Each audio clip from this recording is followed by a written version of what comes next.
संझैनी मोरे बाबा हुई गए तरैया शुकवाऊ भिनु सार जी।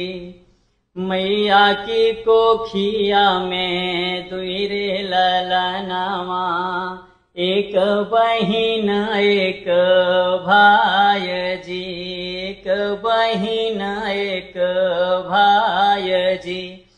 दुल्हीन दुल्हा चौक चढ़ी बैठे पूछे दुल्हे रामा बात जी। तोहरे न बाबा जी के सोन के कटोरवा उहले दहेज लगाय जी। उहले दहेज लगाय जी।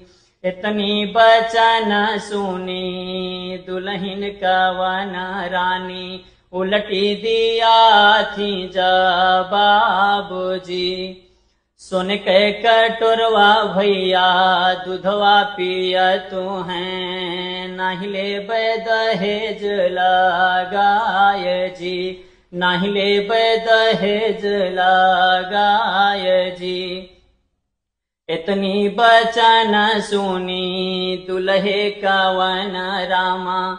इतनी बचन सुनी दुल्हे कवन रामा उठे हैं पटुक झरी हाय जी। बिहल रनिया चौक पय छोड़बे चल जाबे बजना बजाय जी। चल जाबे बजना बजाय जी। भीतरा से बोले हैं भैया कवन रामा। भीतरा से बोले हैं भैया कवन रामा। सुन जीजा बात हमार जी। सुन जीजा बात हमार जी। चंदा सूरज जैसे बहिनी संकल्प्यों।